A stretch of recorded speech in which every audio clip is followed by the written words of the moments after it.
To secret of சமையல். இன்னைக்கு நம்ம பார்க்க போறது ஒரு வித்தியாசமான ஒரு பிரான் ரெசிபி. இது ஒரு ஸ்டார்டர், ஒரு பார்ட்டி இல்ல கெஸ்ட் யாராவது வந்துட்டாங்கன்னா நீங்க உடனே செய்யலாம். இது என்ன அப்படின்னா இது வந்து பிரான் கோல்டு காயின்ஸ். இது ஒரு சைனீஸ் ஸ்நாக். ரொம்ப ரொம்ப டேஸ்டியா இருக்கும், ரொம்ப ஈஸியாகவும் செஞ்சிடலாம். சரி வாங்க டிலே பண்ணாம இந்த சூப்பரான பிரான் கோல்டு காயின்ஸ் எப்படி செய்யலாம் பார்க்கலாம்.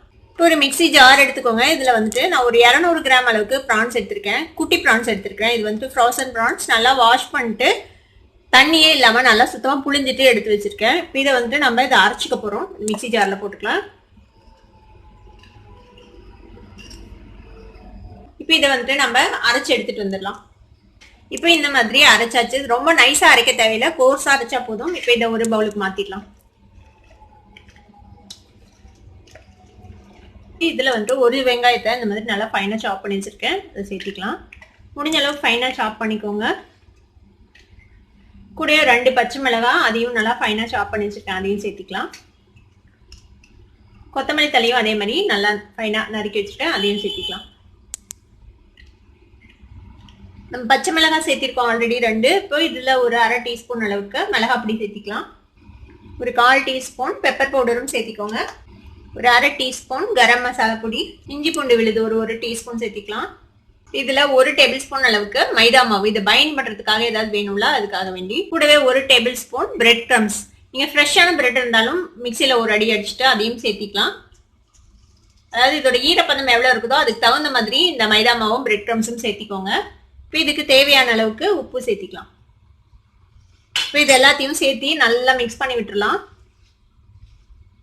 இப்போ இந்த மாதிரி ஒரு டவ் மாதிரி பிணைஞ்சு வச்சிருங்க. இதை வந்துட்டு உருட்டினோம்னா இந்த மாதிரி பிடிக்க வரணும், கட்லெட் மாதிரி. அந்த மாதிரி ஒரு கன்சிஸ்டன்சில நம்ம வந்துட்டு ரெடி பண்ணிக்கணும். உள்ள எடுத்துக்கோங்க. இதுல ஒரு முட்டையை நம்ம பிரேக் பண்ணி ஊத்திக்கலாம்.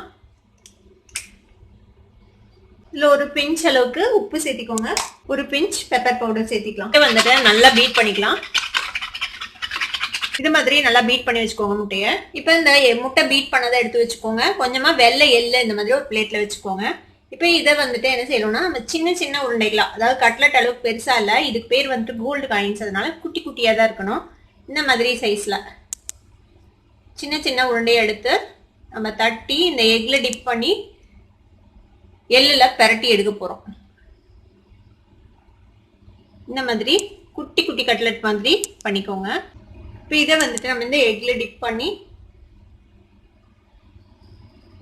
நல்லா எல்லா பக்கமும் எக் வந்துட்டு நல்லா கோட் ஆகுற மாதிரி பண்ணிட்டு ட்ரெயின் பண்ணிடுங்க. நல்லா சுத்தமா ட்ரெயின் பண்ணிட்டு இந்த வெள்ளை எள்ளுல நம்ம கோட் பண்ணிடலாம்.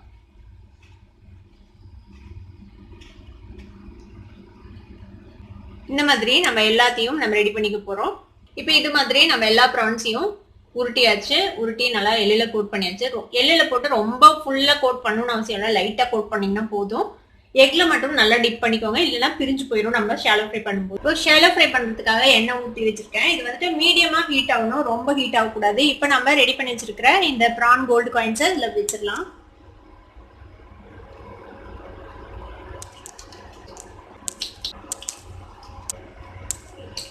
இது மீடியம் ஃப்ளேம்லயே ஃப்ரை ஆகட்டும், இல்லைன்னா மேலே இருக்கிற எள்ளு மட்டும் கருகிடும், உள்ளுக்குள்ள வந்துட்டு வேகாம இருக்கும். இப்போ இதை வந்துட்டு நம்ம டர்ன் பண்ணி விடலாம். இது ப்ரான் தாங்கிறதுனால சீக்கிரமே வெந்துடும், வேகத்துக்கு ரொம்ப டைம்ல எடுக்காது.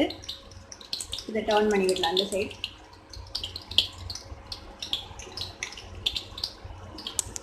இப்போ அடுத்த சைடும் 2-3 நிமிஷம் வேகட்டும் மீடியம் ஃப்ளேம்லயே.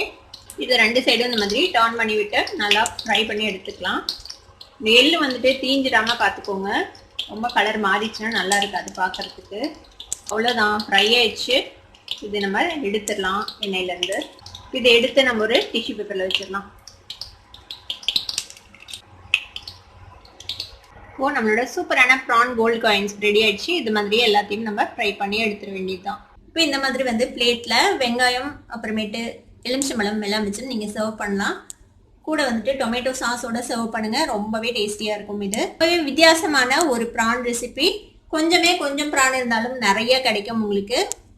ஒரு பார்ட்டி இல்லை யாராவது கெஸ்ட் வராங்க அப்படின்னா கண்டிப்பா இந்த மாதிரி ட்ரை பண்ணி பார்க்கலாம், ரொம்பவே டிஃப்ரெண்டா இருக்கும். இந்த சூப்பரான ப்ரான் கோல்டு காயின் நீங்களும் ட்ரை பண்ணி பாருங்க. ட்ரை பண்ணி பார்த்துட்டு எப்படி இருந்தது அப்படின்னு எனக்கு கமெண்ட்ஸ்ல ஃபீட்பேக் கொடுங்க. இந்த வீடியோ உங்களுக்கு பிடிச்சிருந்தா சப்ஸ்கிரைப் பண்ணுங்க, பக்கத்துல இருக்க பெல் ஐகானை கிளிக் பண்ணுங்க, அப்பதான் நோட்டிபிகேஷன்ஸ் உடனே உங்களுக்கு வந்து சேரும். லைக் பண்ணுங்க, ஷேர் பண்ணுங்க. Thank you for watching this video viewers. Bye bye.